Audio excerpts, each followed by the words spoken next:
الله أكبر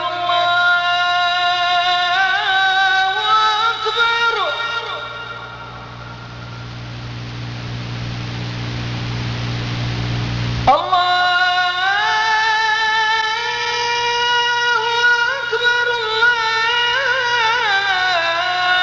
أكبر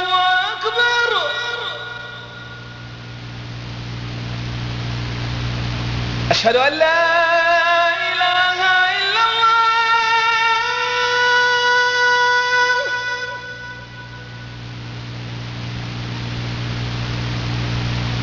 أشهد أن لا إله إلا الله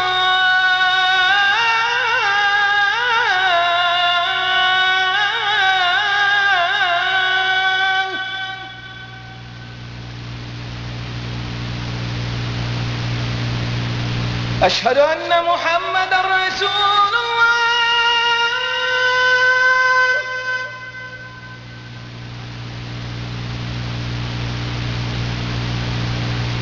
أشهد أن محمد رسول الله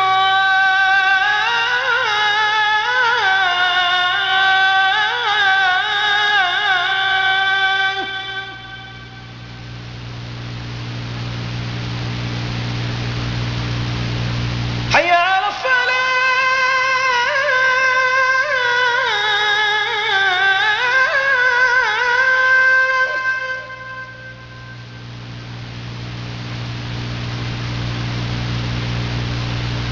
حي على الصلاة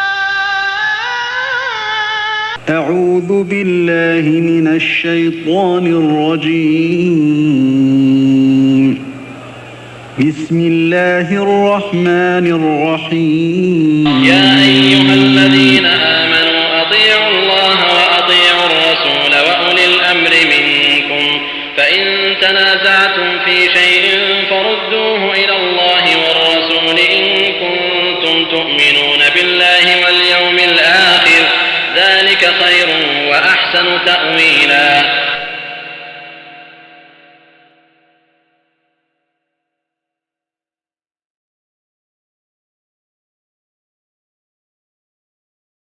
إن الحمد لله نحمده ونستعينه ونستغفره ونعوذ بالله من شرور أنفسنا ومن سيئات أعمالنا من يهده الله فلا مضل له ومن يضلل فلا هادي له أشهد أن لا إله إلا الله وحده أما بعد أعوذ بالله من الشيطان الرجيم بسم الله الرحمن الرحيم قل هو الله أحد الله الصمد لم يلد ولم يولد ولم يكن له كفوا أحد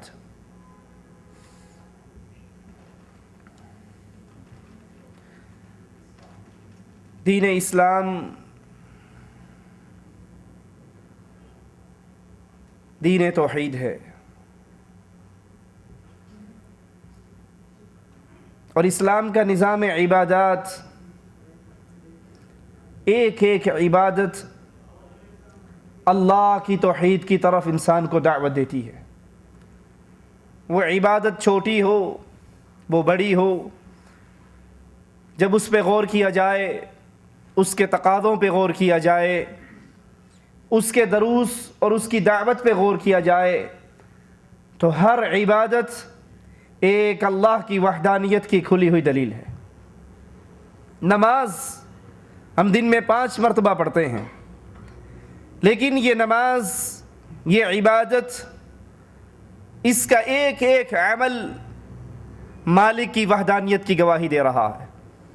نماز سے پہلے مسلمانوں کو اذان دے کر اکٹھا کیا جاتا ہے. یہ اذان کیا ہے؟ لا الہ الا اللہ پر ختم ہوتی ہے، مالک کی وحدانیت کا اعلان ہے. اللہ اکبر، اللہ اکبر، اللہ کی کبریائی، اشہد ان لا الہ الا اللہ، مالک کی الوہیت کی گواہی. نماز کے اندر قیام اللہ کے لیے، رکوع اللہ کے لیے، سجدہ اللہ کے لیے. یہ رکوع، یہ سجدہ یہ قیام، اپنی پیشانی کو خاک پہ رکھنا، یہ تمام عمل انسان کو سبق دے رہے ہیں کہ الہ صرف ایک اللہ ہے۔ روزے کی عبادت، انسان حلال چیز ہے نہیں کھاتا، پرہیز کرتا ہے، کمرے کے اندر چھپا ہوا بیٹھا، اس کے پاس کھانے کی تمام چیزیں ہیں، لیکن کوئی ہے جو اس کو روک رہا ہے اس کھانے اور پینے اور اپنی بیوی سے ہم بستری کرنے سے۔ کیا چیز روک رہی ہے؟ وہ ایک اللہ پر ایمان ہے۔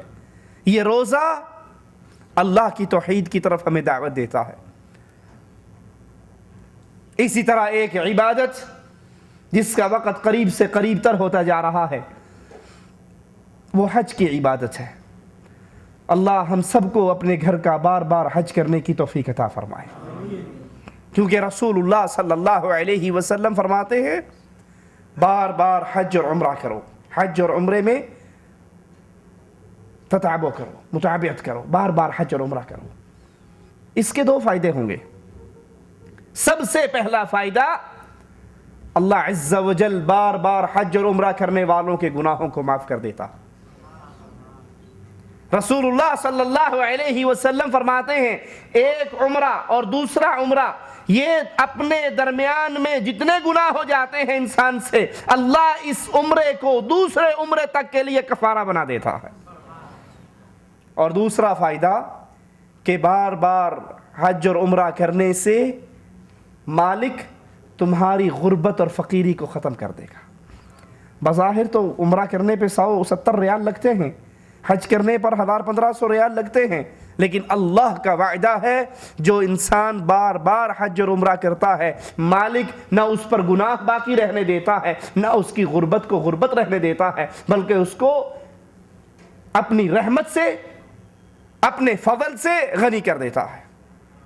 رسول اللہ صلی اللہ علیہ وسلم فرماتے ہیں جو شخص حج کرتا ہے، حج مبرور، لیس لہ جزاء الا الجنہ، جو مبرور حج کر لے، جس کے حج کو مالک قبول کر لے، اس کی جزا صرف اللہ کی جنت ہے۔ جو حج کرتا ہے، ایمان، عقیدہ توحید کی سلامتی ہے، پھر اس حج کے اندر جھگڑا لڑائی نہیں کرتا، برے گندے خیالات اس میں نہیں لاتا، اس طرح کے اعمال نہیں کرتا جو اس کے حج کو فاسد کر دیں، وہ حج اللہ قبول کر لے، پھر اس حاجی کی شان یہ بن جاتی ہے رجع کیوم ولدتہ امہ، وہ ایسے لوٹتا ہے جیسے آج اپنی ماں کے پیٹ سے نکلا ہے، اس کے ذمے کوئی گناہ باقی نہیں رہتے۔ رسول اللہ صلی اللہ علیہ وسلم حج کا قافلہ لے کر جا رہے، اور ایک صحابی اپنی سواری سے گرتا ہے، اس کی گردن کی ہڈی ٹوٹتی ہے، فوت ہو جاتا ہے۔ رسول اللہ صلی اللہ علیہ وسلم فرماتے ہیں اس کو احرام کی 2 چادروں میں دفن کر دو، اس کے سر کو نہ ڈھانپو، اس کو خوشبو نہ لگاؤ، اس کو ایسے ہی دفن کر دو، کیونکہ قیامت کے دن یہ آئے گا وَهُوَ مُلَبِّيًّا، اور اپنی زبان سے لبیک اللہم لبیک کا ترانہ گاتا ہوا آئے گا۔ لیکن یہ حج آپ کو اور مجھے کیا سبق دیتا ہے؟ اس حج سے میں اور آپ کیا سمجھتے ہیں، کیا دروس ملتے ہیں؟ حج تو ہم کر لیتے ہیں، لیکن اس حج سے ہمیں ملتا کیا ہے؟ اس حج کا درس کیا ہے؟ اس حج کا نچوڑ کیا ہے؟ یہ حج بندے کو سمجھاتا اور سکھاتا کیا ہے؟ اس حج کی سب سے پہلی دعوت لا الہ الا اللہ کی دعوت ہے، یہ اللہ کی توحید کی دعوت دیتا ہے۔ انسان اپنے گھر سے نکلتا ہے، میقات پر پہنچتا ہے، کسی نے 3 پیس سوٹ پہنا ہوا، کسی غریب نے معمولی کپڑے پہنے ہوئے، کوئی بادشاہ ہے، کوئی امیر ہے، کوئی وزیر ہے، کوئی فقیر ہے، لیکن میقات پر آ کر، دنیا کے اندر بھلے کوئی بادشاہ ہے، میقات پر آ کر ساری دنیا والے سارے اس اللہ کے در کے منگتے بن جاتے، 2 چادروں کے اندر فقیروں کی طرح لباس پہن کر اللہ کے سامنے اپنی عاجزی اور انکساری کا اعلان کرتے ہیں۔ آپ کا یہ عمل آپ کو سمجھا رہا ہے دنیا میں کوئی آدمی کتنا ہی بڑا ہو جائے، لیکن یاد کرو پوری دنیا فقیر ہے اور داتا فقط عرش والا اللہ ہے۔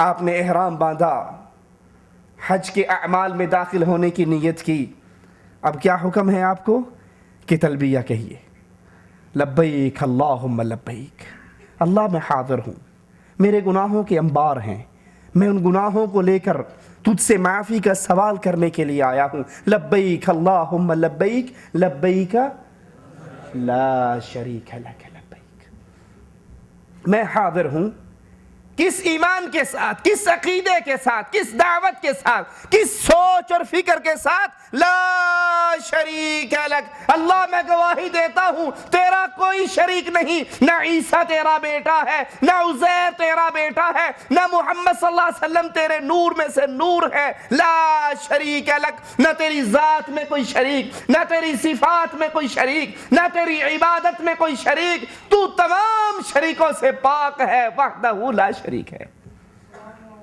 وہاں سے چلتے ہیں آپ تلبیہ کہتے ہوئے بیت اللہ میں آتے ہیں، اس تلبیہ کو یاد کیجئے، اس لبیک اللہم لبیک کے سبق کو یاد کیجئے، ہر وہ بھائی اس کو اپنے دل میں اتارے جو اپنی مسجد میں جاتا ہے اور اذان سے پہلے یہ آوازہ دیتا ہے یا سنتا ہے، الصلاۃ والسلام علیک یا نور من نور اللہ، کہ محمد صلی اللہ علیہ وسلم اللہ کے نور کا ٹکڑا ہے۔ اگر آپ اسی عقیدے پر باقی رہے تو حج نے آپ کو کیا دیا؟ حج میں تو آپ نے گواہی دی تھی، لبیک اللہم لبیک لبیک لا شریک لک لبیک، اللہ تیرا کوئی شریک نہیں، تیرا کوئی ساتھی نہیں، تیری ذات کے اندر سے نہ لم یلد ولم یولد، نہ تو کسی میں سے نکلا، نہ کوئی تجھ میں سے نکلا، نہ تو کسی کا باپ، نہ کوئی تیرا بیٹا۔ لیکن آپ اپنے انڈیا پاکستان میں واپس جا کر اپنی مسجد میں آواز لگاتے ہو، الصلاۃ والسلام علیک یا نور من نور اللہ، کہ محمد صلی اللہ علیہ وسلم اللہ کے نور کا ٹکڑا ہے، اللہ کے نور کا جز ہے۔ وہ ذاکر کہتا ہے توبہ توبہ توبہ علی نو خدا اکھنے ہاں، نہ خدا تو جدا اکھنے ہاں، ہم علی کو نہ خدا کہتے ہیں اور نہ ہی خدا سے جدا کہتے ہیں، یعنی وہ خدا بھی نہیں ہے اور خدا سے جدا بھی نہیں ہے، پھر کیا ہے بھائی؟ وہ اللہ تو وہ ہے، آپ نے حج میں اقرار کیا، لبیک اللہم لبیک لبیک لا شریک لک لبیک، مالک تیرا کوئی ساجی نہیں، اللہ تیرا کوئی شریک نہیں، اللہ تیرا کوئی ساتھی نہیں، نہ محمد تیرے نور کا ٹکڑا ہے، نہ عیسیٰ تیرا بیٹا ہے، نہ عزیر تیرا بیٹا ہے، نہ علی تجھ میں سے نکلا ہے، تمام عقیدے شرکیہ عقیدے ہیں۔ حج کرتے وقت اللہ مالک سب سے پہلے میقات پر احرام باندھتے ہی جو سبق آپ کو دے رہا ہے وہ لا الہ الا اللہ کا سبق ہے۔ آپ بیت اللہ میں داخل ہوتے ہیں، آپ کا یہ سفر ثواب کی نیت سے، گناہوں کی معافیوں کی نیت سے بیت اللہ کا سفر ہے۔ یہ آپ کو کیا سبق دیتا ہے کہ رسول اللہ صلی اللہ علیہ وسلم نے فرمایا 3 جگہ کا سفر ثواب کے ارادے سے ہو سکتا ہے۔ وہ 3 جگہ کون سی ہیں یاد ہے آپ کو؟ ایک تو اجمیر شریف کا دربار، ایک لاہور میں حجویری صاحب کا، اور ایک ملتان میں شاہ شمس تبریز کا۔ ان 3 جگہ پہ ثواب کے لیے جا سکتے ہیں؟ نہیں، رسول اللہ صلی اللہ علیہ وسلم نے فرمایا 3 جگہ کے علاوہ ثواب کی نیت سے سفر کرنا حرام ہے، اور وہ 3 جگہ کون سی ہیں؟ بیت اللہ، بیت المقدس اور مسجد رسول علیہ الصلوۃ والسلام۔ آپ بیت اللہ کی طرف چل رہے ہیں، یہ آپ کو سبق دے رہا ہے، یہ آپ کو سمجھا رہا ہے جیسے تم اللہ کے گھر کے لیے، اللہ کے گھر کے حج کے لیے اور زیارت کے لیے، طواف کے لیے آ رہے ہو، ثواب کی امید ہے، گناہوں کی معافی کی امید ہے، رزق کا سوال ہے، بیماریوں سے شفا کا سوال ہے، مشکلات کے حل کرنے کا سوال ہے۔ اب اس طرح کی نیت لے کر، ثواب کی ارادہ لے کر کسی کے در پہ حاضری نہیں ہو سکتی۔ آپ بیت اللہ میں آئے، آپ نے بیت اللہ کا طواف کیا، حجر اسود کو چوما، کہ حجر اسود عمر ابن خطاب رضی اللہ عنہ وارضا جب اس کے سامنے آتے ہیں تو رک جاتے ہیں، کہتے ہیں جانتا ہوں تو ایک پتھر ہے، نہ تیرے ہاتھ میں نفع ہے نہ نقصان ہے، چومتا کیوں ہوں؟ اس لیے کہ میں نے اپنے آقا جناب محمد الرسول اللہ صلی اللہ علیہ وسلم کو چومتے ہوئے دیکھا۔ تیرے چومنے میں کوئی کمال نہیں ہے کہ تجھے چومنے سے کوئی نفع ہوگا، نقصان ہوگا، شفا ہوگی، اس لیے چوم رہا ہوں کہ یہ سنت محمد الرسول اللہ ہے صلی اللہ علیہ وسلم۔ بیت اللہ کا طواف کیا۔ یہ بیت اللہ کا طواف آپ کو کیا سمجھاتا ہے؟ اس بیت اللہ کے طواف کا تقاضا کیا ہے؟ یہ بیت اللہ کا طواف آپ کو درس کیا دے رہا ہے؟ اے بیت اللہ کا طواف کرنے والے، جب تو نے حج کے اندر اللہ کے گھر کا طواف کیا، حجر اسود کو چوما، اب تیرے لیے سبق ہے کہ بیت اللہ کے علاوہ کسی اور جگہ کا طواف اللہ سے ثواب کی امید رکھتے ہوئے، عبادت کے طور پہ، نیکی کے ارادے سے نہیں کیا جا سکتا۔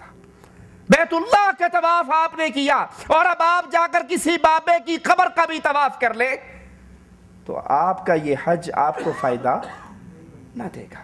آپ نے حجر اسود کو چوما، اور حجر اسود کو چومنے کے بعد جب انڈیا گئے اجمیر والے بابا کے پاس، تو اس کے دربار کے شروع ہوتے ہی پہلے دہلیز کو چوم کر آگے بڑھے، تو اس حج نے آپ کو کیا سبق دیا؟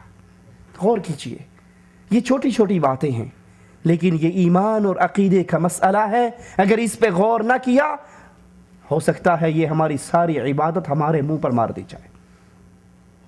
بیت اللہ کا طواف کرنے کے بعد آپ زمزم پیتے ہیں، تبرک ہے نا، بوتلیں بھر بھر کے انڈیا پاکستان جاتی ہیں نا، اور یہ وہ پانی ہے کہ محمد الرسول اللہ صلی اللہ علیہ وسلم فرماتے ہیں ماء زمزم لما شرب لہ۔ زمزم پیتے ہوئے تم جو بھی اللہ سے مانگو گے اللہ تمہیں عطا کر دے گا۔ زمزم پیتے ہوئے تم جو دعا اللہ سے مانگو گے اللہ مالک تمہاری دعا کو قبول کر لے گا۔ اب آپ نے زمزم پیا اور اس کو بوتل بھر کے گھر بھی لے گئے، اور پھر جب انڈیا پاکستان میں کسی بابا جی کی قبر پر گئے تو وہاں سے بھی عرق گلاب کی بوتل بھر کے گھر لے آئے کہ بابا کے قبر کا عرق گلاب یہ دھون ہے، اس کے پینے سے سارے معاملہ ٹھیک ہو جائیں گے۔ تو اس حج نے آپ کو کیا دیا؟ اس حج سے آپ نے کیا سبق لیا؟ اس حج نے آپ کے اندر توڑ پھوڑ نہیں کی، انقلاب برپا نہیں کیا، آپ نے اس کو بطور عادت ادا کیا ہے، عبادت نہیں۔ اگر یہ بطور عبادت ادا کرتے تو ہر وہ عمل جو اب اللہ کی عبادت بن چکا ہے وہ کبھی غیر اللہ کے لیے ادا نہیں ہو سکتا۔ آپ نے حجر اسود کو چوما، بیت اللہ کا طواف کیا، زمزم کو پیا، صفا اور مروہ کے درمیان دوڑ لگائی، سعی کی، یہ تمام عبادت ہے۔ یہ اعمال آپ اور میں کرتے ہیں، اللہ ان اعمال کو قبول فرمائے۔ لیکن یاد کیجئے، صفا اور مروہ کے درمیان دوڑ لگانے والے مسلمان یہ دوڑ ہم کیوں لگا رہے ہیں؟ کہ اللہ کی ایک بندی اس جگہ پر دوڑی تھی اپنے بیٹے کے پیاس کا سامان کرنے کے لیے، اللہ کو اس کی ادا اتنی پسند آئی کہ رہتی دنیا تک اس کو دین بنا دیا۔ اور یہی عمل اگر ہم قبروں پہ جا کر کریں، بابا جی کی بیٹھک سے لے کر بابا جی کی قبر تک دوڑیں لگتی ہیں یا نہیں لگتی؟ پورا حج جو اللہ کی توحید کی ہمیں دعوت دیتا ہے، ہم نے اس پورے حج کے مقابلے پر، اس پورے حج کے طریقہ کار پر اپنے بزرگوں کی قبروں پر سارے وہی عمل کرنے شروع کر دیے۔ صفا مروہ کرنے کے بعد بال کٹوائے جاتے ہیں یا نہیں؟ رسول اللہ صلی اللہ علیہ وسلم نے دعا کی نا، 2 مرتبہ آپ نے دعا کی ان کے لیے جنہوں نے اپنے سر کو بالکل صاف کیا، اللہ ان پہ رحم فرما، اللہ ان پہ رحم فرما، اور 1 مرتبہ دعا کی اس کے لیے جس نے اپنے بالوں کو کینچی سے کاٹا۔ اب یہ عمل عبادت ہے یا نہیں؟ یہ بال کس کے لیے کٹوا رہے ہیں؟ اللہ کو راضی کرنے کے لیے۔ یہ تمام اعمال حج کے کیے جا رہے ہیں۔ کیا خیال ہے جب ہمارے علاقے میں بابا جی کا عرس لگتا ہے تو اس کے دربار پر آنے والے اپنے بچوں کی پورے سر کی ٹنڈ کروا کے ایک چٹیا چھوڑتے ہیں یا نہیں چھوڑتے؟ دیکھے ہیں آپ نے؟ میں غلط تو نہیں کہہ رہا؟ وہ لٹ شاہ دیکھا ہے نا، جس کی ایک لٹ لٹکی ہوئی ہوتی ہے، یہ کیا ہے؟ یہ بابا جی کے نام پر ہے. ہماری اولاد نہیں ہوتی تھی، ہم نے بابا جی سے آ کر دعا کی، ہماری اولاد ہو گئی. اس کے بعد اب ہر سال ہم اپنے بچے کو لاتے ہیں، وہ پورے بالوں کی ٹنڈ کر دیتا ہے، لیکن ایک چٹیا بابا کے نام پہ چھوڑ دیتے ہیں. یہ بال کٹوانا تو حج کے اندر اللہ کی عبادت میں سے ایک عمل تھا، وہی عمل ہم آج قبروں پر کر رہے ہیں. میری باتوں سے ناراض نہ ہوں، غور کیجئے، ٹھنڈے دل کے ساتھ سوچئے، کیا واقعی ہم اللہ کی عبادت والے ایک ایک کام کو اپنے باباؤں اور بزرگوں کے نام پہ نہیں کر رہے؟ آپ اس حج سے کیا سمجھ رہے ہیں، کیا سیکھ رہے ہیں؟ یہ پہلا سوال ہے. یہ حج آپ کو کیا دے رہا ہے؟ یہ پہلا سوال ہے. آپ نے صفا مروہ کر لیا، اب 8 تاریخ کو آپ مینا میں گئے، آپ نے نمازوں کو ان کے وقتوں پر ادا کیا لیکن قصر کر کے. کیوں؟ غور کیجئے کیوں؟ اس لیے کہ یہ سنت محمد رسول اللہ ہے. یہ عمل سنت محمد رسول اللہ ہے. ظہر کی نماز، عصر کی نماز، مغرب کی نماز، عشاء کی نماز اپنے اپنے وقتوں پہ لیکن قصر پڑی جا رہی ہے. یہ عمل سنت محمد رسول اللہ ہے. اور حج کا سبق ہے، حج کا سبق ہے کہ ہم نے ہر وہ کام کرنا ہے جو رسول اللہ صلی اللہ علیہ وسلم سے ثابت. تو کیا خیال ہے، زندگی کے باقی دنوں کے اندر بھی ایسے ہی کرنا چاہیے یا نہیں؟ سوچئے ذرا اپنے دل میں، غور کیجئے. اللہ سب سے پہلے کہنے والے کو سوچنے کی توفیق دے، دن میں وہ کتنے عمل ہیں جو ہم رسول اللہ صلی اللہ علیہ وسلم کی سنت کے خلاف کرتے ہیں. یہ حج مجھے اور آپ کو سبق دے رہا ہے کہ عبادت اللہ کی کرنی ہے اور طریقہ رسول اللہ صلی اللہ علیہ وسلم سے لینا ہے. آپ مینا کے اندر اپنے اپنے وقتوں پہ نماز ادا کر رہے ہیں لیکن قصر نماز ادا کر رہے ہیں. کیوں؟ اس لیے کہ یہ سنت محمد الرسول اللہ ہے. 9 تاریخ کو آپ عرفہ کی طرف جاتے ہیں اور عرفہ کے بارے میں رسول اللہ صلی اللہ علیہ وسلم فرماتے ہیں کہ حج تو نام ہی عرفہ کا ہے، حج نام ہی عرفہ کا ہے. اس دن اللہ عز و جل فرشتوں سے سوال کرتا ہے، اے میرے فرشتوں، یہ لوگ کہاں کہاں سے آئے ہیں، یہ کتنی دور دور سے اکٹھے ہونے والے، یہ کیا مانگتے ہیں، ان کا سوال کیا ہے، ان کی ڈیمانڈ کیا ہے؟ فرشتوں کو گواہ بنا کر مالک کہتا ہے، میرے فرشتوں، میں نے ان سب کے گناہوں کو معاف فرما دیا. رسول اللہ صلی اللہ علیہ وسلم فرماتے ہیں شیطان اس دن اپنے سر میں خاک ڈالتا ہوا، ہوا خارج کرتا ہوا دوڑتا ہے کہ میں نے ان بندوں کو گمراہ کرنے کے لیے کتنے پاپڑ بیلے اور اللہ عز و جل نے ایک لمحے کے اندر سب کے گناہوں کو معاف کر دیا. یہ عرفہ کا دن. آئیے ذرا اس عرفہ کے دن سے کچھ سیکھیں، کچھ سمجھیں. رسول اللہ صلی اللہ علیہ وسلم فرماتے ہیں سب سے افضل دعا، سب سے افضل کلمات جو میں نے کہے اور مجھ سے پہلے گزر جانے والے نبیوں نے کہے عرفہ کے دن، وہ کیا ہے؟ لا الہ الا اللہ وحدہ لا شریک لہ لہ الملک ولہ الحمد یحیی ویمیت وہو حی لا یموت بیدہ الخیر وہو علی کل شیء قدیر. عرفہ کے دن سب سے بہترین دعا جو اللہ کے نبی نے کی اور اللہ کے نبی صلی اللہ علیہ وسلم سے پہلے باقی تمام انبیاء نے کی، یہ پوری دعا منہج ہے، یہ پوری دعا راستہ ہے، یہ پوری دعا دعوت ہے، یہ پوری دعا آپ کو اور مجھے فکر دیتی ہے، اور وہ فکر اللہ کی توحید کی فکر ہے. پوری دعا اللہ کی صفات، اللہ کی توحید، عقیدے کی ایک کھلی ہوئی کتاب ہے. لا الہ الا اللہ، اللہ کے علاوہ کوئی الہ نہیں، اللہ کے علاوہ کوئی مشکل کشا نہیں، اللہ کے علاوہ کوئی حاجت روا نہیں، اللہ کے علاوہ کوئی اولاد دینے والا نہیں، اللہ کے علاوہ کوئی قانون ساز نہیں، اللہ کے علاوہ کوئی شہنشاہ نہیں، کوئی حاکم نہیں، کوئی ایسا نہیں جس کا قانون اس دھرتی پہ چل سکے. لا الہ الا اللہ، یہ ایک اللہ ہے. اچھا ہیں کتنے؟ ایک طرف سے آواز آتی ہے لی خمسہ اطفی بہا حر الوبا مصطفیٰ مرتضیٰ وابنیہما والفاطمہ، ہمارے مشکل کشا 5 تن پاک ہیں، محمد صلی اللہ علیہ وسلم، علی، حسن، حسین، فاطمہ، یہ 5 تن پاک مل کر ہماری مشکل کشائی کرتے ہیں۔ ایک طرف سے آواز آتی ہے نہیں نہیں، ساڈا عبد القادر قادر ہے، سانو ہور کسے دی لوڑ نہیں، پیر عبد القادر جیلانی وہ خود ہر کام کرنے پہ قادر ہیں، اب ہمیں کسی اور کی ضرورت نہیں۔ ایک طرف سے آواز آتی ہے خدا کے پلے میں سوائے وحدانیت کے کیا رکھا ہے، جو لینا ہے وہ لے لیں گے در مصطفیٰ سے۔ اب آئیے ذرا مالک اپنے رسول کی زبان سے عرفہ کے دن جو دعا نکلوا رہے ہیں وہ کیا ہے؟ لا الہ الا اللہ وحدہ، اللہ کتنے ہیں؟ وحدہ، نہ عیسیٰ اس کا بیٹا، نہ عزیر اس کا بیٹا، نہ محمد صلی اللہ علیہ وسلم اس کے نور میں سے نور، نہ 5 تن پاک مشکل کشا، نہ علی مشکل کشا، نہ ولی مشکل کشا، نہ نبی مشکل کشا، وحدہ، اللہ ایک ہے، لا شریک لہ۔ اللہ نے آسمان پیدا کیا تو کوئی بابا جی ساتھ تھا؟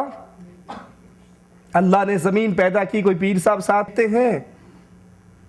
کہتے ہیں کہ جب حضرت علی کو غصہ آیا، مرحب سے جنگ ہوئی، دونوں نے تلوار ماری، تلوار پہلی زمین کو چیر گئی، دوسری زمین کو چیر گئی، تیسری کو چیر گئی، چوتھی کو چیر گئی، 5ویں کو چیر گئی، 6ٹھی کو چیر گئی۔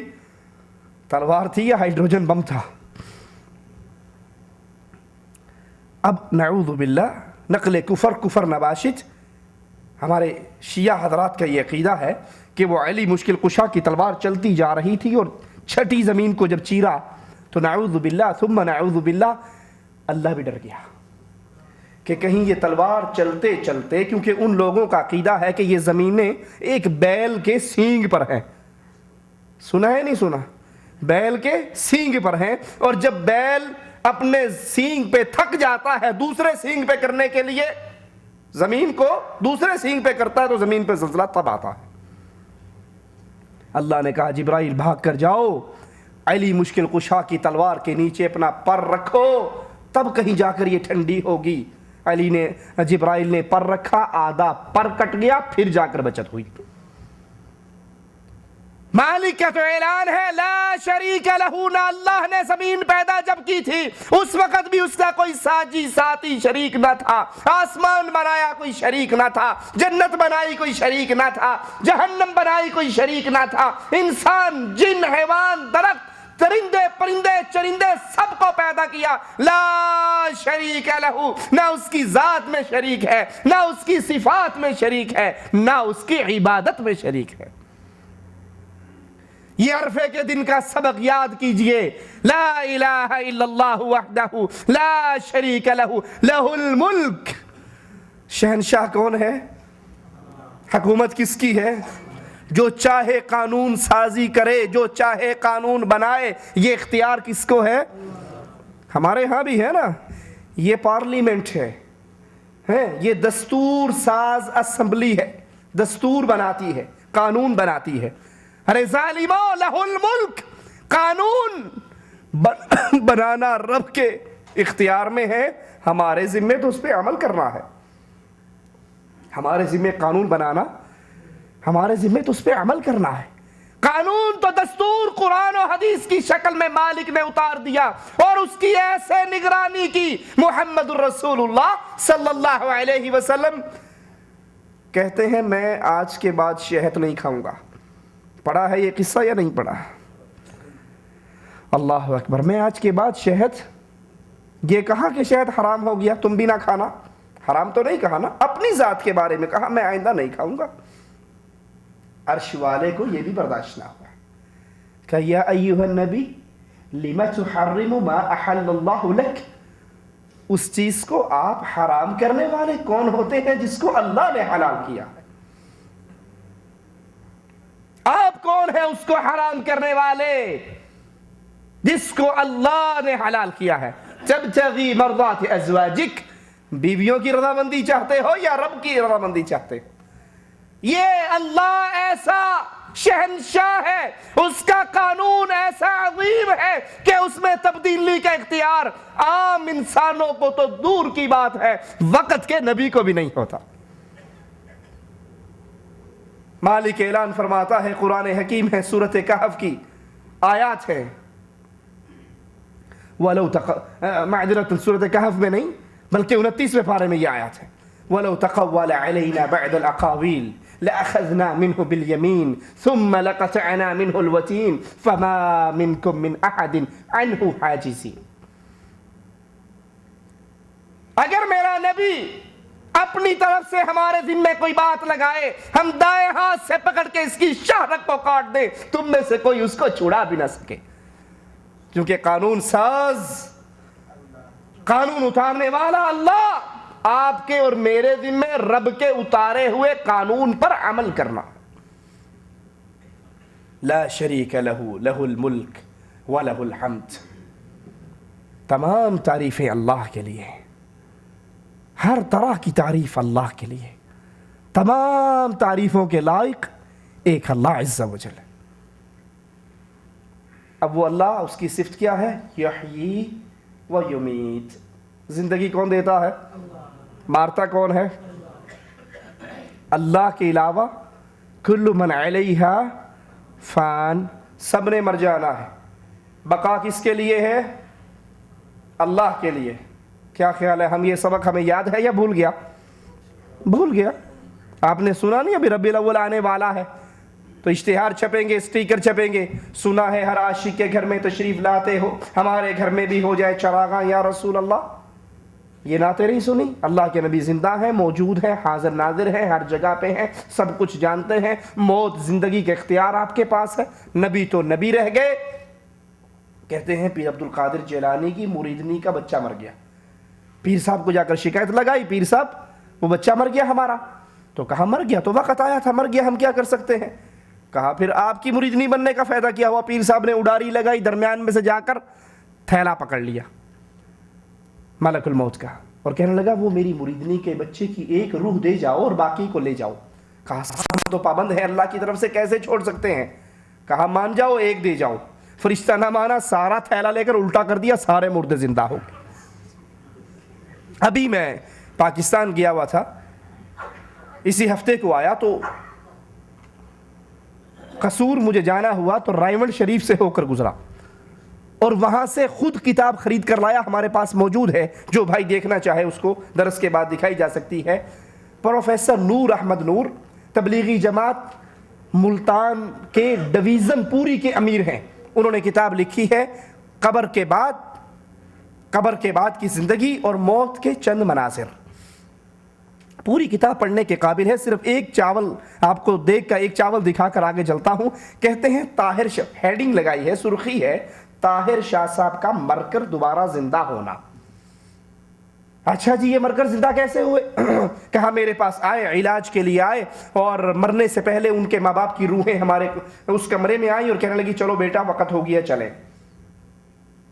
کہا اس کے بعد وہ مر گیا، ہم نے اس کو غسل دیا، نہلایا، دہلایا، کفنایا، اس کی لاش کو لے کر جا رہے تھے، ابھی قبرستان نہیں پہنچے تھے کہ وہ زندہ ہو گیا، چارپائی سے نیچے اترا اور خود چل کر ہمارے ساتھ گھر پہنچ گیا۔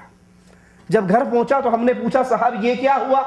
آپ تو مر گئے تھے، آپ کو تو ہم نے کفن دیا، غسل دیا، استنجا کروایا، نہلایا۔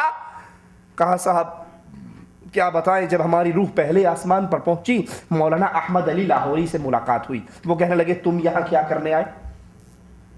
اب پیچھے جماعت کا کام کون کرے گا؟ تبلیغی جماعت تو مر جائے گی بیچاری، تم اکیلے اس پوری جماعت کو کندھا دیے ہوئے تھے۔ وہ مجھے پکڑ کر مولانا ذکریہ کے پاس لے گئے، مولانا ذکریہ مجھے پکڑ کر مولانا الیاس کے پاس لے گئے، اور یہ مولانا احمد علی لاہوری، زکریا اور الیاس تینوں مل کر مجھے رسول اللہ کے پاس لے گئے اور کہا اللہ کے نبی یہ طاہر شاہ صاحب اکیلے پاکستان میں تبلیغ کا کام کر رہے تھے، جماعت کا کام کر رہے تھے، اب یہ مر گئے، یہاں آ گئے تو پیچھے تو جماعت بکھر جائے گی، بیڑا غرق ہو جائے گا، تو کون سنبھالے گا؟ اور اس کے ساتھ ہی میری روح کو دوبارہ واپس دنیا میں آنے کا حکم ہو گیا۔ یہ عرفہ کا دن آپ کو سبق سکھا رہا ہے، یحیی و یمیت، موت دینے والا کون؟ زندہ کرنے والا کون؟ نہ مولوی الیاس مولوی زکریا، احمد علی لاہوری اور محمد رسول اللہ صلی اللہ علیہ وسلم کسی کے حکم سے زندگی نہیں ملا کرتی، زندہ بھی وہ کرتا ہے اور موت بھی۔ ادھر تو محمد علیہ السلام کی گود ہے، بیٹا ابراہیم ہے، دم توڑ رہا ہے، آپ کا لاڈلا لخت جگر ہے، آپ اس بیٹے کو دیکھ رہے ہیں اور آنکھوں سے آنسو گر رہے۔ صحابہ کہتے ہیں اللہ کے نبی آپ بھی روتے ہیں، کہا یہ تو رحمت کے آنسو ہیں، لیکن ہم زبان سے وہی کہیں گے جس سے اللہ راضی ہوگا۔ اس کو قبر میں رکھتے ہیں اور زبان پکار اٹھتی ہے، ابراہیم تیری جدائی نے ہمارے دل کو غمگین کر دیا ہے، لیکن ہم زبان سے وہی کہیں گے انا للہ و انا الیہ راجعون۔ تم تو کہتے ہو ہمارے پیروں نے ان کی روح کو واپس لوٹا دیا، لیکن غور تو کرو یہاں رسول اللہ اپنے بیٹے کی روح کو واپس کیوں نہ لوٹا سکے؟ یحیی و یمیت، زندگی بھی اللہ دیتا ہے، موت بھی اللہ دیتا ہے۔ وَهُوَ حَيٌّ لَا يَمُوتُ، اور ایک اللہ ہے، ایک اللہ ہے، ایک اللہ ہے جو ہمیشہ سے ہے اور ہمیشہ، اس کے علاوہ سب کو موت آنی ہے۔ کہتے ہیں یہ بڑے گستاخ ہیں، یہ کہتے ہیں رسول اللہ مر گئے۔ رسول اللہ کو مرا ہوا کہنا، مردہ کہنا گستاخی ہے۔ تو قرآن کے بارے میں کیا کہو گے؟ قرآن تو خود کہتا ہے وَمَا مُحَمَّدٌ إِلَّا رَسُولٌ قَدْ خَلَتْ مِن قَبْلِهِ الرُّسُلُ أَفَإِن مَّاتَ، اگر یہ رسول مر جائیں یا قتل کر دیے جائیں، نبی کو مرا ہوا کہنا گستاخی ہوتی تو یہ جملہ قرآن میں نہ آتا۔ یہ تو قرآن کہہ رہا ہے۔ عائشہ صدیقہ کہتی ہے مات النبی، میرے نبی مرے میرے گھر میں میری باری والے دن، باری بھی میری تھی، گھر بھی میرا تھا، آپ کا سینہ، آپ کا سر مبارک میرے سینے سے لگا ہوا تھا۔ یحیی و یمیت وَهُوَ حَيٌّ لَا يَمُوتُ، ہر کسی نے مرنا ہے، اگر موت کسی کے لیے نہیں ہے، ہمیشہ کی بقا ہے، وَهُوَ حَيٌّ لَا يَمُوتُ، تو وہ ایک اللہ عز و جل۔ بِيَدِهِ الْخَيْرُ، ہر طرح کی بھلائی، ہر طرح کی خیر کس کے ہاتھ میں ہے؟ حکومت جس کو دے، جس سے چھین لے، یہ اختیار کس کا ہے؟ کیا خیال ہے کس کا اختیار ہے؟ پکی بات ہے، کسی اور کا تو نہیں۔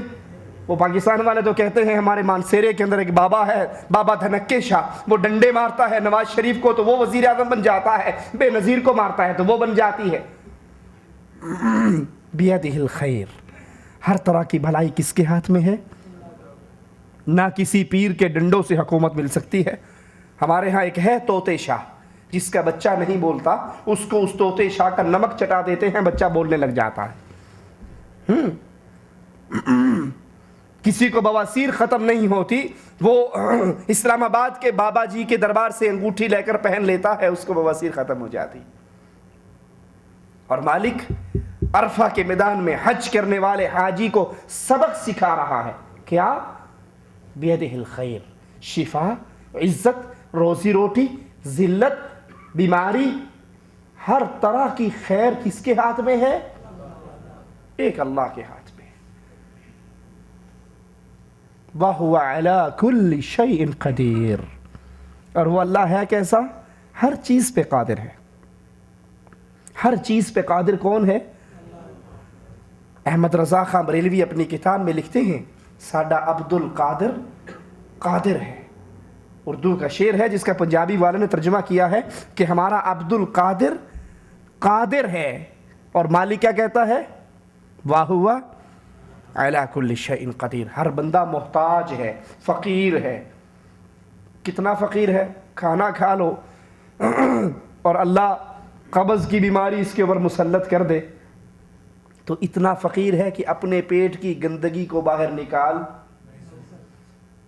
وَهُوَ عَلَى كُلِّ شَيْءٍ قَدِيرٌ، ہر بندہ محتاج اور ہر چیز پہ قادر صرف ایک اللہ۔ یہ عرفہ کا سبق ہے، اس کو یاد رکھیے۔ اور آپ عرفہ والے دن واپس آئے، سورج آپ کو عرفہ میں غروب ہو گیا، رسول اللہ صلی اللہ علیہ وسلم سے پوچھا گیا سب سے افضل عمل کیا ہے؟ تو اللہ کے نبی نے کیا فرمایا؟ الصلاۃ علی وقتها، سب سے بہترین عمل نماز کو اس کے وقت پہ ادا کرنا۔ کیا خیال ہے، مغرب کا سورج عرفہ میں غروب ہو جاتا ہے، نماز پڑھنی چاہیے نا؟ حاجی پڑھتے ہیں یا نہیں پڑھتے؟ نہیں پڑھتے، سارا کا سارا لشکر عرفہ سے نکلتا ہے، اور اللہ کے نبی صلی اللہ علیہ وسلم تو فرما رہے ہیں سب سے بہترین کام یہ ہے کہ نماز کا وقت ہو جائے تو فوراً نماز پڑھو۔ تو یہ عرفہ آپ کو مجھے سبق کیا دے رہا ہے کہ دین وہ ہے جو محمد رسول اللہ کرے صلی اللہ علیہ وسلم۔ ٹھیک ہے، اللہ کے نبی نے فرمایا بہترین کام وقت پہ نماز پڑھنا، لیکن عرفہ کے دن رسول اللہ نے نماز، مغرب کی نماز عرفہ کے میدان میں نہیں پڑھی۔ اب یہاں پر نماز نہ پڑھنا دین ہے، نبی نماز پڑھے تو پڑھو، اور اگر نبی عرفہ میں مغرب کی نماز نہ پڑھے تو نہ پڑھو۔ یہاں سے آپ آئے، مزدلفہ میں پہنچے، مغرب اور عشاء آپ نے وہاں پر اکٹھی کی، ایک اذان 2 تکبیروں کے ساتھ، اور اسی طرح عرفہ کے اندر بھی آپ نے ظہر اور عصر اکٹھی کی، ایک اذان اور 2 تکبیروں کے ساتھ۔ کیوں؟ یہ سنت محمد رسول اللہ صلی اللہ علیہ وسلم ہے، آپ کا طریقہ کار یہی ہے۔ اب ہمارے لیے دین کیا ہے؟ وما آتاکم الرسول فخذوہ، جو رسول دے دے وہ لے لو۔ رات کو نماز پڑھنا، تہجد پڑھنا اچھا کام ہے نا، لیکن عرفہ کے بارے میں، مزدلفہ کے بارے میں کیا حکم ہے کہ مغرب عشاء پڑھ کے فوراً سو جاؤ؟ کیوں؟ کیونکہ رسول اللہ سو گئے تھے، رسول اللہ سو گئے تھے۔ جب نبی سو جائے تو سونا دین ہے، اور جب نبی جاگ کر نماز پڑھے تو نماز پڑھنا دین ہے۔ اسلام پورا کا پورا پابند ہے، بند ہے کس میں؟ قال اللہ وقال الرسول صلی اللہ علیہ وسلم۔ مالک یہ فرماتا ہے اور اس کا پریکٹیکل رسول اللہ صلی اللہ علیہ وسلم یوں ادا فرماتے ہیں۔ صبح ہوئی، مشعر حرام پہ آپ کھڑے ہوئے، اور کھڑے ہو کے آپ نے وہاں پر دعا مانگی، یہ مانگنا عبادت ہے۔ کیوں؟ کیونکہ سنت ہے رسول اللہ صلی اللہ علیہ وسلم کی۔ ہمارے ہاں بھی حج کے ایک ایک عمل کا مقابلہ ہوتا ہے نا، جس طرح مشعر حرام پہ کھڑے ہو کر ہم دعا مانگتے ہیں نا اللہ سے، اور لاہور والے سے پوچھو کہاں جا رہے ہو، کہا جی وہ کئی دنوں سے بیماری ہے، ٹل نہیں رہی، بابا حجویری صاحب کی قبر پہ دعا مانگنے کے لیے جا رہا۔ جس قبر کو پختہ کرنے کی اسلام میں اجازت نہیں، جس پہ مجاور بننے کی اسلام میں اجازت نہیں، جو مرکز ہے برائی اور بدماشی کا، درباروں پہ افیم، درباروں پہ چرس، درباروں پہ پاؤڈر، درباروں پہ زنا، درباروں پہ بچیوں کا اغوا ہونا ہے، یہ ساری بدکاری کہاں ہوتی ہے؟ درباروں پہ ہوتی ہے۔ یہ مرکز تو برائی کا مرکز ہے، وہاں پر آپ کی دعا کیسے قبول ہوگی؟ دعائیں قبول کروانی ہیں تو اللہ کی مسجدوں میں آ کر اللہ کے سامنے گڑ گڑا کر رو کر سوال کرو، مالک دعا قبول کر لے گا۔ مشعر حرام پہ دعا کی، آپ واپس آئے، آپ نے، یہ 10 تاریخ کا دن ہے، اس 10 تاریخ کو آپ نے کئی کام کرنے ہیں۔ پہلے بڑے جمرے کو کنکریاں مارنی ہے، قربانی کرنی ہے، بال کٹوانے ہیں، طواف زیارہ کرنا ہے، طواف افاضہ بھی کہا جاتا ہے، وہ کرنا ہے، اور حج تمتع اور قران والے نے سعی بھی کرنی ہے۔ آپ کو یہ قربانی کیا سبق دے رہی ہے؟ حج کے اندر آپ جانور ذبح کر رہے ہیں، خون بہا رہے ہیں، کیا سبق دیتی ہے؟ کہ اے اللہ کے نام پر بیت اللہ میں ذبح کرنے والے، اب یہ خون غیر اللہ کے نام پہ ذبح۔ رسول اللہ صلی اللہ علیہ وسلم فرماتے ہیں لعن اللہ، یاد کیجئے گا اس حدیث کو، لعن اللہ من ذبح لغیر اللہ، جو اللہ عز و جل کے نام کے علاوہ کسی اور کے نام پہ ذبح کرتا ہے، اس پر اللہ کی لعنت برستی ہے۔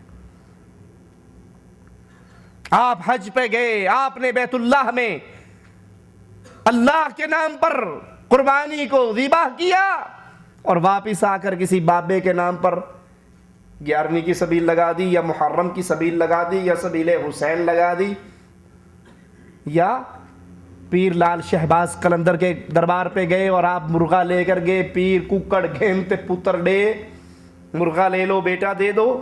وہاں پر آپ نے مرغے کی, بکرے کی, جانور کی نیاز دی, دودھ کی نیاز دی.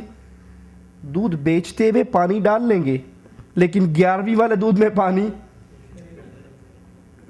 اللہ کا ڈر نہیں ہے, اللہ کا ڈر. اللہ اکبر. عمر ابن خطاب مدینے کی گلی میں سے گزر رہے, کہ گھر میں سے آواز آئی, بڑھیا کہتی ہے بچی کو بیٹا دودھ میں پانی ملا دو.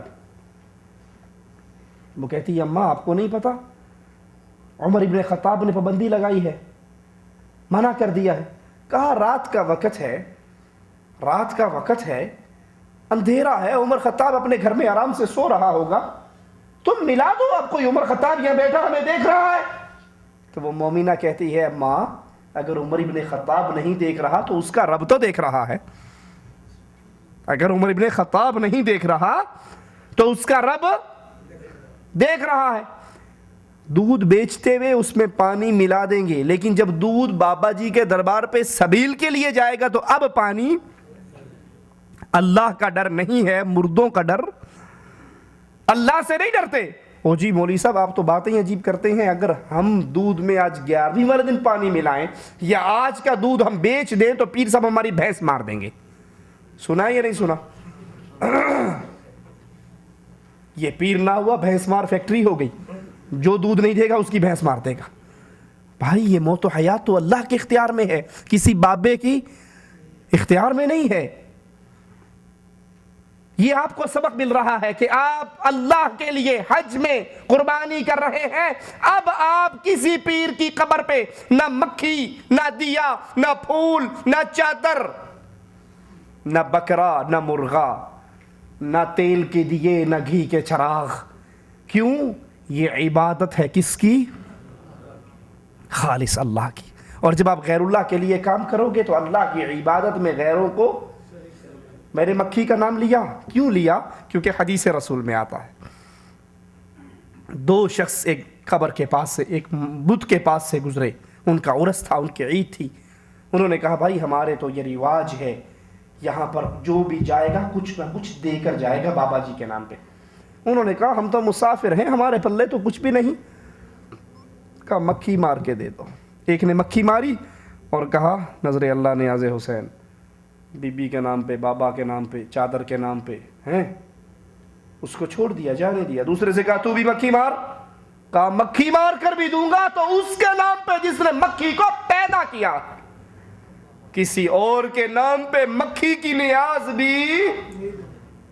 غور کرو دکاندار بھائی, دکان پہ بیٹھے ہیں, فقیر آ کر کہتا ہے نظر اللہ نیاز حسین, اور آپ 1 روپیہ ڈال کے اس کے کشکول میں ڈال دیتے ہیں, 70 سال کی عبادتیں برباد ہو جاتی.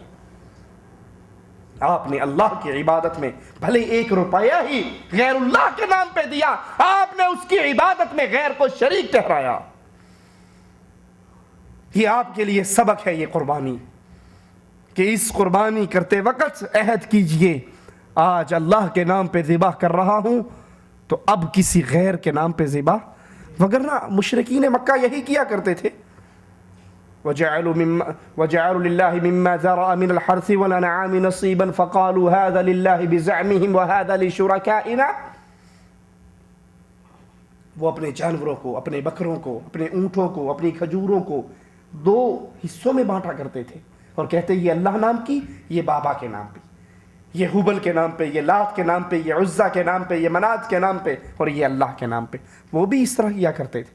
اور اگر میں نے اور آپ نے بھی یہی کیا, بلکہ کئی بدنصیب تو ایسے ہیں جو یہاں مکہ شریف پہنچ کر فون کرتے ہیں پیچھے, طبیعت بہت خراب ہو گئی, جب سے آیا ہوں بیمار ہوں, جاؤ حجویری صاحب کی قبر پہ چادر چڑھا کر دعا کرو داتا ہماری بیماری کو دور کر دے. وہ ظالم تو آیا کہاں پر ہے, تو آیا کہاں پر ہے. وقت کا بادشاہ بیت اللہ میں آتا ہے اور ایک فقیر کو دیکھتا ہے, وہ رو رہا ہے. فقیر سے مراد جو ہمارے زبان کا لفظ ہے, یعنی میلے سے کپڑے, خستہ حال, غریب الوطن. کہا مانگ کیا مانگتا ہے, کیوں روتا ہے؟ تو غور کرنا, بظاہر جس کی حالت کمزور تھی مالی طور پہ, وہ اس وقت کے بادشاہ کو کیا کہہ رہا ہے, کہتا ہے اس کے گھر میں بیٹھ کر تجھ سے مانگوں شرم آتی ہے. اس کے گھر میں بیٹھ کر تجھ سے مانگوں اس سے شرم آتی ہے. وہ پیچھے ہو کر بیٹھ گیا, کہا کوئی بات نہیں. جب یہ دعا کر کے باہر نکلا, بیت اللہ سے باہر نکلا, پیچھے وہ بھی آ گیا. کہا اچھا وہاں تو تم کہہ رہے تھے نا کہ اس کے گھر میں بیٹھ کر تجھ سے مانگوں تو شرم آتی ہے, اب تو اس کا گھر نہیں ہے, اب تو باہر آ گئے, مانگو کیا مانگتے ہو. کہا کیا مانگوں, آخرت کا مانگوں یا دنیا کا مانگوں. کہا آخرت کا تو میں بھی اللہ کے در کا مانگتا ہوں, میرے پاس تو کچھ نہیں, ہاں دنیا کے 4 پیسے ہیں, مانگ کیا مانگتا ہے. کہا بھلے آدمی, دنیا تو میں نے دنیا والے کے گھر میں بیٹھ کر اس سے نہیں مانگی, تجھ سے کیا مانگوں. یہ آپ کو سبق دے رہا ہے کہ اب سارا مال آپ نے خرچ کرنا ہے تو اللہ کے نام پہ, اللہ کے نام کے علاوہ نہ کسی کی 11ویں دی جا سکتی ہے, نہ بی بی فاطمہ کی سان کے دی جا سکتی ہے, نہ کسی قبر پہ چادر چڑھ سکتی ہے, نہ کسی قبر پہ دیا جل سکتا ہے, نہ کسی قبر پہ پھول ڈالے جا سکتے ہیں, نہ کسی عرس اور میلے کے لیے چندہ دیا جا سکتا ہے. یہ مال خرچ کرنا عبادت ہے اور یہ حق ہے صرف ایک اللہ عز و جل کا. آپ نے حج تو کر لیا, لیکن اس حج کے سبق کو یاد کیجئے. یہ حج آپ کو اور مجھے سمجھاتا کیا ہے کہ عبادت کا ہر طریقہ جو خالص اللہ کے لیے ہے, اب وہ غیر کے لیے عمل, اور ہم نے عبادت کے ایک عمل کو غیر کے لیے خاص کر لیا. اللہ کے لیے بھی کرتے ہیں, غیر کے لیے. مثال دے کے چلوں کیسے. اللہ اکبر, میقات پر آ کر ہم احرام باندھتے ہیں نا سفید چادروں میں. ہر آدمی کوئی کالی چادر میں تو نہیں جاتا نا, مخصوص لباس ہے. کیا خیال ہے ہمارے پیروں کے عرسوں کے دربار پہ جانے کے لیے مخصوص لباس نہیں ہے؟ سبز چولا پہن کر نہیں جاتے؟ سبز چولے پہن کر جاتے ہیں یا نہیں جاتے؟ حج کے لیے سفید احرام ہے تو دربار کے لیے سبز چولا ہے. اچھا حج جب مرضی کر لے, کیا خیال ہے رمضان میں حج ہو جائے گا, شوال میں ہو جائے گا, محرم میں آج کل رش زیادہ ہے تو کیا خیال ہے محرم میں جا کر حج کر لیں؟ حج کے لیے مخصوص مہینہ ہے اور مخصوص دن ہے. تو کیا خیال ہے ہمارے پیروں کی قبروں کے عرسوں کے لیے مخصوص دن نہیں ہے؟ کیلنڈر چھپے ہوئے, جنتریاں چھپی ہوئی, آج فلاں کا عرس, آج دڑکی شاہ کا, آج لسوڑی شاہ کا, آج پسوڑی شاہ کا, آج کھوتے شاہ کا, آج بٹیرے شاہ کا, آج گھوڑے شاہ کا, آج تیتر شاہ کا, آج کاما والی سرکار کا, آج پیر اٹ شاہ کا, آج پیر چوپ شاہ کا. 360 دن ہے, 360 عرس ہے, بندہ جائے کہاں کا. حج کے لیے مخصوص دن ہے تو قبروں کی زیارتوں کے لیے مخصوص دن ہے. حج کے لیے مخصوص جملے ہیں نا, زبان سے ہم کہتے ہیں لبیک اللہم لبیک, تو بزرگوں کی قبروں کی زیارتوں کے لیے بھی مخصوص جملے ہیں. اگر اسلام آباد جا رہے ہیں تو پھر کیا کہیں گے؟ بری بری سرکار بری, میری کھوٹی قسمت کر دے ہری. اور اگر اجمیر جا رہے ہیں تو پھر کیا کہیں گے؟ خواجہ نہ دے گا تو پھر کون دے گا. اور اگر لاہور جا رہے ہیں, آئے ہیں منگتے تیرے در پہ داتا, آئے ہیں تیرے در پہ تو کچھ لے کر جائیں گے. جس طرح اللہ کے گھر کے لیے تلبیہ ہے, مخصوص جملے ہیں, ہم نے ہر قبر کے لیے مخصوص جملہ بنا رکھا. ادھر آتے ہیں بیت اللہ کے چکر لگائے جاتے ہیں, طواف ہوتا ہے تو ہم نے اپنے پیروں کی قبروں کا طواف ہے. بیت اللہ میں حجر اسود کو چومتے ہیں تو پیروں کی قبروں کی دہلیز اور پتھروں کو چومتے ہیں. بیت اللہ کا غلاف ہے تو پیروں کی قبروں کا غلاف ہے. بیت اللہ میں زمزم کا تبرک ہے تو پیروں کی قبروں کو, نواز شریف حجویری کی قبر کو 5 من عرق کے گلاب سے غسل دیتا ہے. اگر یہاں اللہ کے گھر کا غسل ہے تو وہاں پیر کی قبر کا غسل ہے. یہاں صفا مروہ کی سعی ہے تو وہاں بابے کی قبر سے لے کر بابے کی بیٹھک تک بھی دوڑ لگائی جاتی ہے. یہاں اللہ نام پہ قربانی ہوتی ہے, وہاں بابے کے عرس کے نام پہ, پیر کے نام پہ سبیل بھی لگتی ہے, قربانی بھی ہوتی ہے.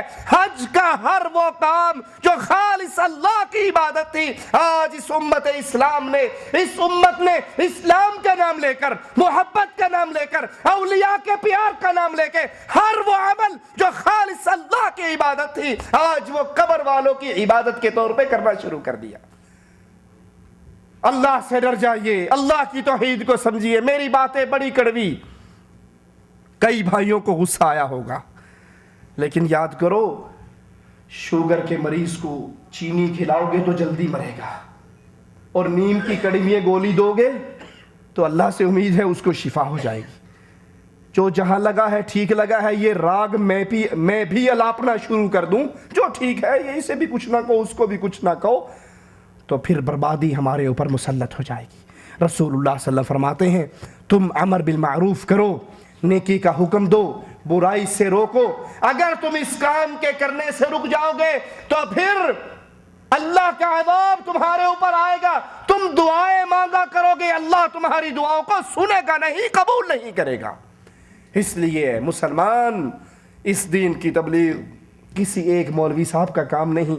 رسول اللہ صلی اللہ علیہ وسلم نے فرمایا بلغوا عنی ولو آیہ، آپ کو ایک مسئلہ سمجھ آ گیا، قرآن کی ایک آیت سمجھ آ گئی، اس کو لیجئے اور پھر اس دعوت کو لے کر ایک ایک جگہ پر جہاں تک آپ کی آواز پہنچتی ہے اس کو لے جائیے، اس دعوت کو پہنچائیے۔ یاد رکھیے رسول اللہ صلی اللہ علیہ وسلم نے حضرت علی کو خیبر کے موقع پر کہا تھا، علی اگر تمہاری دعوت سے، تمہاری محنت سے ایک آدمی توحید کے راستے پر آ گیا، ایمان اور اسلام کو قبول کر لیا، تمہارے لیے سرخ اونٹوں سے زیادہ قیمتی ہے۔ یہ بات صرف حضرت علی تک ختم نہیں ہوگی، یہ بات آپ کے لیے اور میرے لیے بھی ہے۔ اگر آپ کی محنت سے کسی ایک آدمی نے قبر پہ سجدہ کرنے کی بجائے اس سے توبہ کر کے خالص اللہ کے سامنے جھک گیا، خالص اللہ کی توحید کو مان لیا، تو ہو سکتا ہے یہی ایک آدمی قیامت کے دن یہی نیکی آپ کی اور میرے جنت میں جانے کا سبب بن جائے۔ اقول قولی ھذا واستغفر اللہ لی ولکم ولسائر المسلمین فاستغفروہ انہ هو الغفور الرحیم۔ حج کے بارے میں ہماری ایک کیسٹ ہے جو نیچے آپ جب سیڑھیوں سے اتریں گے تو وہاں سے وہ کیسٹ لیتے جائیں، ہر ساتھی یہ کیسٹ لے لے، اس کو سنیں اور پھر آگے سنا دے، آگے پہنچا دے۔ سوال ہے انڈیا والے عرفات کا روزہ کب رکھیں گے؟ جس دن عرفہ میں وقوف ہوگا اسی دن روزہ رکھا جائے گا۔ مثلا آپ اور میں عرفہ کے اندر موجود ہیں اور ہمارے کوئی ساتھی ریاض میں رہ گئے، حج کے لیے نہیں آئے، تو یہ کس دن روزہ رکھیں گے؟ جس دن ہم عرفہ میں ہوں گے۔ اسی طرح انڈیا والے ہوں، پاکستان والے ہوں، پوری دنیا والے ہوں، کیونکہ یہاں عرفہ کے روزے کے بارے میں عرفہ کے قیام کا دن آیا ہے، 9 ذی الحجہ نہیں آیا کہ 9 ذی الحجہ کو، جس دن حاجی عرفہ میں ہوں۔ اب حاجیوں نے روزہ نہیں رکھنا، لیکن غیر حاجی جو عرفہ میں نہیں ہیں، غیر حاجی ہیں، ان کے لیے روزہ رکھیں گے کس دن؟ جس دن حاجی عرفہ میں اکٹھے ہوں گے۔ اور رسول اللہ صلی اللہ علیہ وسلم فرماتے ہیں کہ یہ ایک روزہ اللہ کی رحمت سے امید ہے، فرماتے ہیں 2 سالوں کے گناہوں کا کفارہ بن جاتا ہے، 1 سال گزر جانے والا اور 1 سال آنے والا۔ آدمی مل کے ایک قربانی دے سکتے ہیں، ہاں جی ایک قربانی دی جا سکتی ہے ان کی طرف سے جن کا ذریعہ معاش ایک ہے، ایک ہنڈیا سے کھانا کھا رہے ہیں۔ مثلا ایک گھر ہے، اس میں باپ بھی ہے، اولاد بھی ہے، بچے بھی ہیں، باپ کما رہا ہے اور سارے اس ہنڈیا میں سے کھانا کھا رہے ہیں، تو اب یہ سب کی طرف سے ایک قربانی ہو جائے گی۔ ہاں اگر ہر بندہ اپنا کما رہا ہے، یہ بھی ملازم ہے، یہ بھی ملازم ہے، وہ بھی ملازم ہے، ہر کسی کی ہنڈیا الگ الگ ہے، اس کا انکم سورس آف انکم الگ الگ ہے، تو پھر بہتر ہے کہ ہر بندہ اپنی اپنی استطاعت کے مطابق قربانی دے۔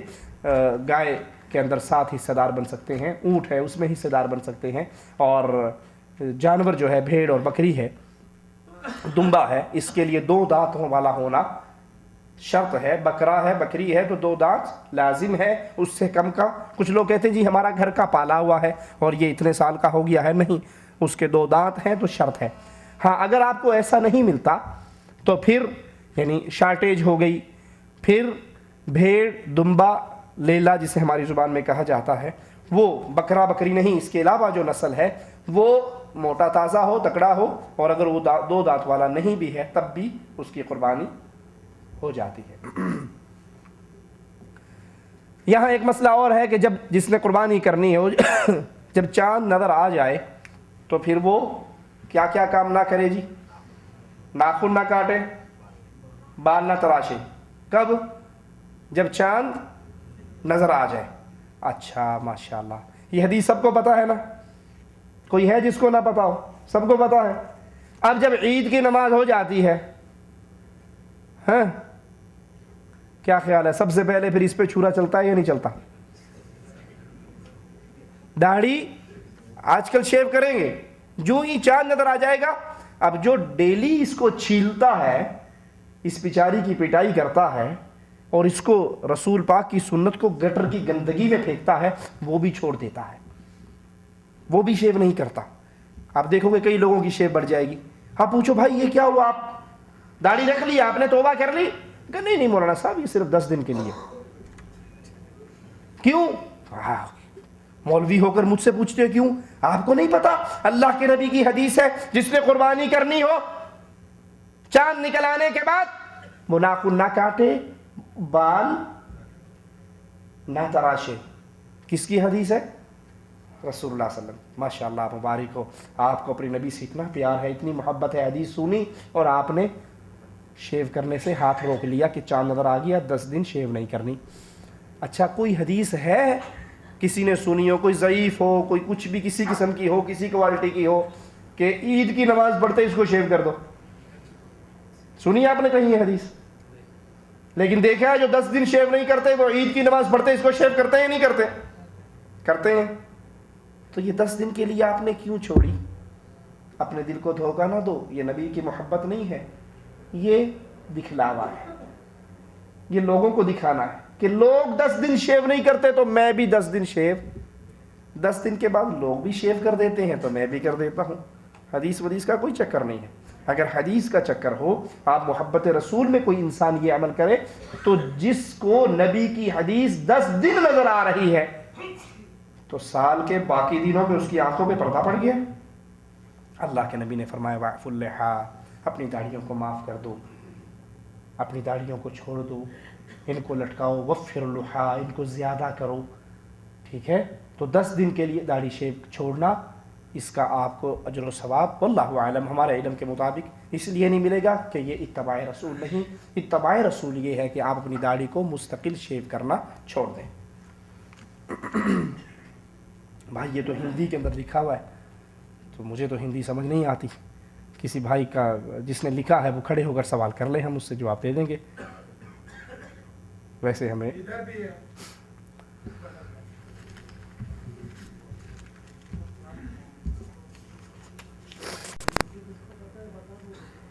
کیا یزید سے عداوت رکھنا صحیح ہے یا نہیں؟ اور بعض لوگ برے آدمی کو یزید کہتے ہیں اور پاکستان میں اکثر حسین حسین کے حق میں اور یزید کے خلاف مرثیہ کہے جاتے ہیں، کیا یہ صحیح ہے یا نہیں؟ قرآن حدیث کی روشنی میں آگاہ کریں۔ یزید سے عداوت رکھنا درست نہیں ہے، غلط ہے، کیونکہ تاریخ کے جتنے واقعات ہیں وہ تاریخ شیعوں کی لکھی ہوئی تاریخ ہے جو حضرت یزید رحمۃ اللہ علیہ کے ذمے لگائے جاتے ہیں، بلکہ وہ حضرت معاویہ کے بیٹے ہیں، صحابی رسول کے بیٹے، تابعی ہوا، صحابی رسول کے شاگرد تابعی ہوا کرتے ہیں اور وہ تابعی کے درجے پر ہیں، اس لیے ان سے عداوت رکھنا، بغض رکھنا مسلمان کو لائق نہیں۔ اور چونکہ یہ مرثیے جتنے ہیں یہ شیعوں کے لکھے ہوئے ہیں اور ان کو سننا، ان کی محفل اٹینڈ کرنا یہ درست نہیں ہے۔ کیا حالت نماز میں ہاتھ سینے کے اوپر رکھے جائیں؟ جی صحیح اور بہتر عمل جو یہ ہے جو حدیث سے ثابت ہے وہ حالت نماز میں ہاتھ کو سینے پر رکھنا ہے۔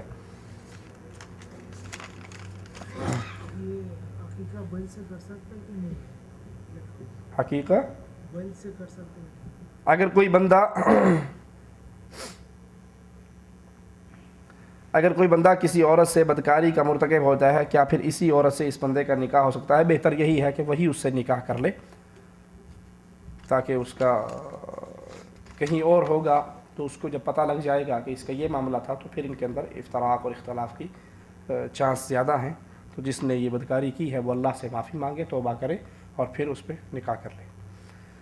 کیا پاکستان میں تبلیغ کا جو طریقہ رائج ہے، یعنی 3 دن لگانا، چیلا لگانا، 4 مہینے لگانا، سال لگانا، پھر پوری عمر لگانا، اس کا اہتمام کرنا، کیا یہ صحیح ہے؟ یہ قرآن و حدیث کی روشنی میں بدعت ہے۔ رسول اللہ صلی اللہ علیہ وسلم نے فرمایا من عمل عملا لیس علیہ امرنا فہو رد، جس نے دین میں کوئی ایسا کام کیا جو رسول اللہ صلی اللہ علیہ وسلم سے ثابت نہیں وہ عمل بدعت ہے، بدعت گمراہی ہے اور گمراہی جہنم میں لے جاتی ہے۔ تو اللہ کے نبی صلی اللہ علیہ وسلم سے 3 دن لگانا، چلا لگانا، 4 مہینے لگانا، سال لگانا، یہ قرآن و حدیث سے ثابت کوئی ایک واقعہ بھی ایسا نہیں ملتا کہ اللہ کے نبی صلی اللہ علیہ وسلم کے دور میں مدینے والے صحابہ مکے آ رہے ہوں اور مکے والے مدینے جا رہے ہوں۔ طائف والے جدہ آ رہے ہوں، جدہ والے طائف جا رہے ہوں، مختلف بستیوں میں یوں قافلے، وہاں والے وہاں، وہاں والے وہاں. آپ نے جب بھی کسی کو بھیجا ہے تو مستقل بھیجا ہے. حضرت معاذ کو بھیجا تو مستقل بھیجا یمن میں کہ جاؤ معاذ یمن میں رہو، وہاں رہ کر ان میں تبلیغ کرو. اور کہا ہو سکتا ہے تو جب آئے تو تیری میری ملاقات نہ ہو بلکہ تو میری قبر کے پاس سے گزرے.